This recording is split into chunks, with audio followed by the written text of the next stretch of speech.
Bonjour Claudia, vous êtes co-directrice artistique de la Fondation Claudia Cardinal avec Perrine Gameau. C'est quoi au juste la Fondation Claudia Cardinal?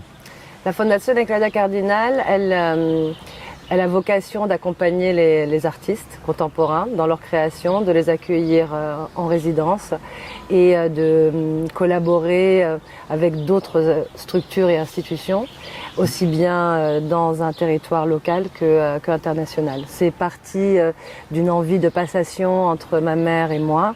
On a trouvé ce point de rencontre dans l'accompagnement de la création contemporaine, maman ayant beaucoup aidé le monde du cinéma avec de nouveaux films et des jeunes réalisateurs, moi venant du monde de l'histoire de l'art et de la création contemporaine, j'ai un peu poussé ça vers cet accompagnement-là, et on est particulièrement évidemment sensible à la Fondazione, au rôle qu'elle a en tant qu'ambassadrice de bonne volonté de l'UNESCO pour la défense des droits de la femme, un rôle qu'elle a eu depuis 2000 et aussi son rôle de marraine de Green Cross, et qui est une grosse ONG qui s'occupe de l'environnement, enfin qui agit très concrètement pour la défense de l'environnement, et avec Perrine, qui vient aussi du monde de la création contemporaine et de la programmation artistique.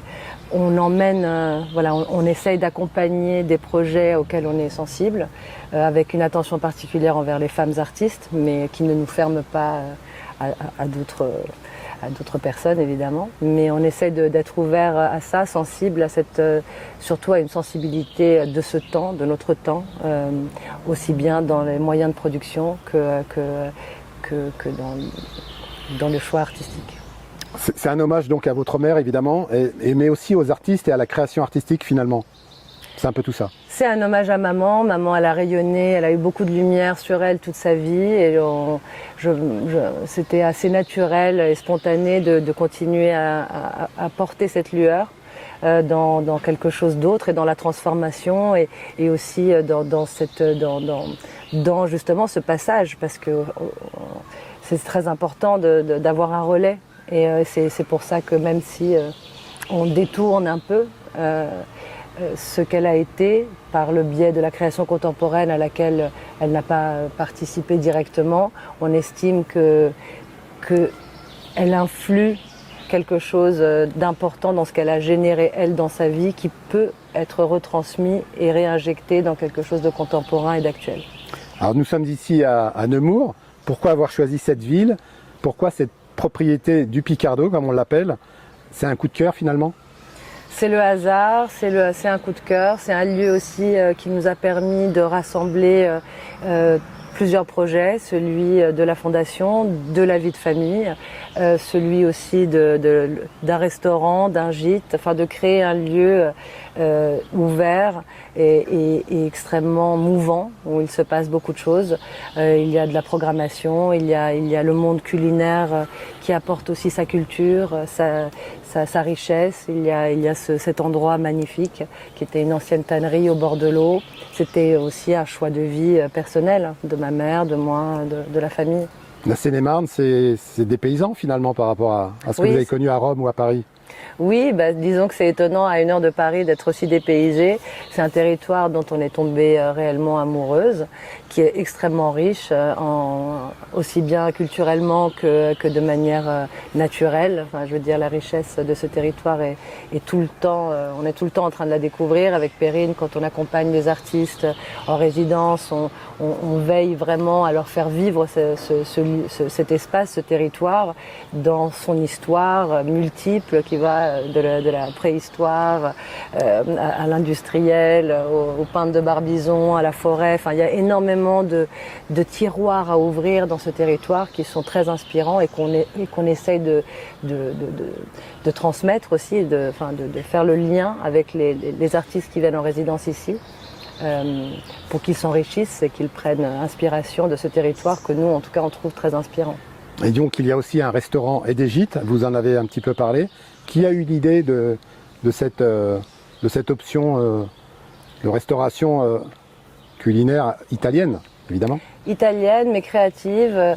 Écoutez, les projets, surtout, ça s'est fait très naturellement. L'idée n'était pas née en bloc de vouloir faire ce qu'on a fait, ça a été très organique, très naturel, ça a été au gré des rencontres. Aujourd'hui, on a Thiago Alves qui porte cette cuisine et qui travaille sur des ingrédients, avec des ingrédients et des saveurs italiennes, tout en étant libre dans sa création.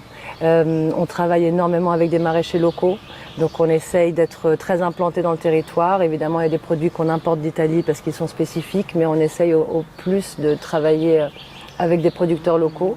Et ça, c'est un peu la magie des rencontres, la magie qui a opéré ici. Au départ, comment vous dire, on avait envie d'ouvrir un lieu, mais il s'est précisé par les rencontres et par aussi les clients qui ont apporté leurs désirs, leurs envies. Je reviens à votre maman. Que représente-t-elle pour les jeunes générations de femmes? On en a parlé, mais voilà, c'est quand même un symbole. Maman est Alors les jeunes générations, pour celles qui sont assez cinéphiles et qui la connaissent encore, parce qu'évidemment il y a aussi, et c'est pour ça que c'est important de faire perdurer dans le temps et de continuer son nom quelque part aujourd'hui au présent. Maman, elle représente quand même une femme indépendante qui s'est émancipée d'un système extrêmement fermé du cinéma des années 60, où il y avait vraiment des formes pas oppressantes, mais si quand même, elle s'est quand même émancipée. Ça a été une des premières à vraiment s'émanciper, à devenir une femme indépendante, qui a travaillé pour subvenir à ses besoins depuis ses 18 ans en Tunisie, qui a été une des premières avant le mouvement MeToo à parler de sa violence subie. C'est une femme qui a eu le courage de faire des choix, le choix d'accompagner des jeunes metteurs en scène pour les aider, le choix d'être en lien avec sa Tunisie natale, d'accompagner notamment des projets en Tunisie qui se seraient peut-être jamais faits. Voilà, c'est une femme qui en tout cas peut avoir ce miroir-là envers la jeunesse, qui aujourd'hui est bien plus émancipée, et tant mieux, mais voilà, comme une précurseuse de ce temps qu'on vit aujourd'hui. En fin de compte, elle a participé avec beaucoup d'autres à cette réalité qu'aujourd'hui on doit encore défendre, mais qui a pris plus de forme que depuis qu'elle a commencé à s'y approcher.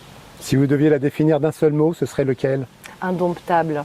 J'ai même dirigé un ouvrage autour de ça. Oui, indomptable. Pour quelle raison? Pour quelle raison? Pour plein de raisons, parce que je pense que c'est une flamme qu'elle porte en elle, qu'elle a toujours portée, qui s'est vue par moments et moins à d'autres, mais qui a toujours été très vivante en elle et qui aujourd'hui la relie encore à cette jeune fille qui a quitté la Tunisie quand elle avait 18 ans. Perrine Gameau, vous êtes co-directrice de la Fondazione et Claudia Cardinal. Quels vont être les grands temps forts de cette saison estivale à la Fondazione? Alors cet été, on va commencer dès aujourd'hui avec le vernissage de l'exposition de Marie Lauzier, qui est une première artiste qu'on a accueillie en résidence de production l'été 2024. Elle est venue pour elle est connue pour son travail majoritairement de cinéma, elle est réalisatrice, mais elle est aussi plasticienne, elle fait de la sculpture, du dessin et aussi de la photographie. Elle est venue ici pendant sa résidence pour photographier cet environnement avec les personnes qui y vivent. Donc on a été prise en photo, Claudia Cardinal également. C'est cet entourage que Marie Lauzier capte. Et donc grâce à ce partenariat qu'on a avec le Château-Musée de Nemours, on a la chance d'avoir accès à l'Oratoire, qui est une petite salle du Château-Musée qui est maintenant dédiée à l'art contemporain. Donc on participe à cette programmation. Donc le vernissage aura lieu ce soir dans cette pièce. On présente une sélection de photos de Marie Lauzier. Début juillet, on aura également, pour faire le lien avec tout ce que Claudia a raconté sur cette filiation avec Claudia Cardinal, il va y avoir des chants du sud de l'Italie, interprétés par trois femmes, de la musique voilà, qui nous vient du sud, dans cette idée de programmer, d'animer à la fois ce lieu, le territoire. Et puis on est aussi très heureuse à la Fondazione de participer au festival du FID Marseille. Donc voilà, on essaye de se déplacer en France et au-delà aussi, parfois en Italie. Mais là, on va remettre le prix première réalisation, le prix de la Fondazione Claudia Cardinal, à une première réalisatrice pour un de ses films. Et on accueillera ensuite cet artiste, réalisatrice en résidence ici, pendant une date à définir d'ici la fin de l'année. Voilà, pour nous, cette idée, même si on travaille plus souvent, en tout cas, depuis, parce qu'on est toute jeune, cette fondation est encore très récente. On a un attachement évidemment aux artistes qui sont un peu à cheval entre plusieurs disciplines, que ce soit la performance ou l'image. Beaucoup de gens qui viennent peut-être du cinéma mais qui sont à cheval entre différents médiums. Et donc voilà, cet été il va y avoir du coup quand même de la musique, de la photographie, du cinéma, toutes ces choses-là un petit peu mélangées. Un mot sur le partenariat avec le musée de Florence. Oui, alors tout à fait. Ce musée-là, c'est une porte qui nous a été ouverte aussi, encore une fois, par un peu la magie des rencontres avec le directeur de ce musée qui avait lui aussi inauguré au sein de son musée ses résidences d'artistes. Et dans cette idée de se projeter vers un ailleurs, on a reçu les 5 lauréates de ce programme de recherche en fait en art pendant 15 jours de workshop en fait. Et l'idée c'était de leur proposer. Ils n'avaient pas du tout accès au programme de ces 15 jours, donc on les a emmenés dans tout un tas d'endroits, dans des musées, mais aussi dans des espaces plus naturels, avec l'idée, en 15 jours, de proposer une exposition éphémère.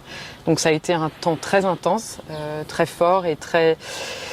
Et je pense peut-être ce qui fait notre particularité ici, c'est qu'il y a quelque chose de très familial. Ce lieu étant très plus pluriel, en fait, on invite les artistes au contact de la population locale, des gens qui sont au restaurant, des gens qui habitent les gîtes, de la famille aussi cardinale. Et je pense que ça donne une tonalité, une couleur qui est aussi très humaine en fait, et je pense que c'est cette échelle-là qui nous intéresse, d'être à la fois dans cette humanité, à cet ancrage très local, à 2 pas d'ici, qui se fait dans la maison, dans le jardin, où parfois on programme aussi des événements, des expositions éphémères, des concerts, des choses comme ça. On se déplace à l'intérieur de Nemours, à Fontainebleau, où on a aussi un partenariat dès septembre, c'est encore un petit peu l'été. On va présenter un film de patrimoine de Claudia Cardinal, en l'occurrence Il était une fois dans l'Ouest, qu'on associe avec un film avec en tout cas une œuvre contemporaine qu'on présente en amont du film. Donc voilà, on essaye de rayonner à plusieurs niveaux et dans plusieurs disciplines. Justement, vous parlez de ce projet de septembre. Quels sont finalement vos projets futurs avec Claudia? Est-ce qu'on peut déjà en parler? Oui, tout à fait. On a accompagné, ça nous a beaucoup occupé au printemps, une réalisatrice, Isabelle Prime, qui est venue ici et qui est tombée elle aussi complètement amoureuse du territoire. Elle a ce projet de fiction qui s'intéresse à la préhistoire, à la découverte. Qu'est-ce que c'est qu'une découverte, une conquête? À partir du moment où on découvre un lieu, on le déflore et quelque part on le spolie. C'était un peu ça l'idée philosophique derrière. Et quand elle a découvert ici le musée de la préhistoire d'Île-de-France et la richesse de sa collection, et de son bâtiment, elle a vraiment décidé de venir tourner le film ici. Donc on a accueilli toute l'équipe de tournage, une vingtaine de personnes sont venues ici tourner ce film de court-métrage grâce au partenariat avec le musée de préhistoire. Et donc on attend de voir ce film émerger. On a aussi cette autre dimension qui nous intéresse beaucoup, c'est le travail avec la population, mais plus dans une dynamique créative. C'est-à-dire qu'on va organiser avec cet artiste qui reviendra à l'automne pour faire des ateliers cinéma avec des jeunes des quartiers Beauregard et Saint-Martin à Nemours. Donc ça aussi, c'est un nouveau volet qui s'ouvre pour nous et qui nous intéresse beaucoup. Donc on est dans la définition de ce qu'on est en train de faire. Ça se déploie. Donc vous êtes sur la création artistique contemporaine au sens large, hein, vraiment c'est... avec un intérêt quand même en effet pour l'image, même si évidemment là avec l'été, le jardin, ça peut aller vers aussi les concerts, la musique. Je pense qu'il y a vraiment un attachement à l'écriture, à l'expérimentation aussi dans les formes. En étant proche de Paris, on a aussi la possibilité de faire venir, il y a une forte concentration d'artistes à Paris, donc on a l'attrait de les faire venir ici parce que ce n'est qu'à 1 heure de train, donc ça c'est une vraie chance. Mais pour l'instant, voilà, on ne se ferme pas les portes des domaines, des champs de pratique, mais en tout cas pour ce qui est de l'accompagnement en production, ça a été vraiment art contemporain, art plastique, et puis cette proximité avec le cinéma qui nous est quand même chère. Et cette proximité, cette envie aussi de défricher, de ne pas proposer des contenus sans dire que c'est trop facile, mais en tout cas qui surprennent les gens et qui peuvent peut-être ouvrir des portes avec la possibilité de bousculer un petit peu ou au contraire d'éveiller quelque chose auprès du public. C'est toujours une satisfaction. Très bien, merci Claudia, merci Perrine. Merci à vous. Merci.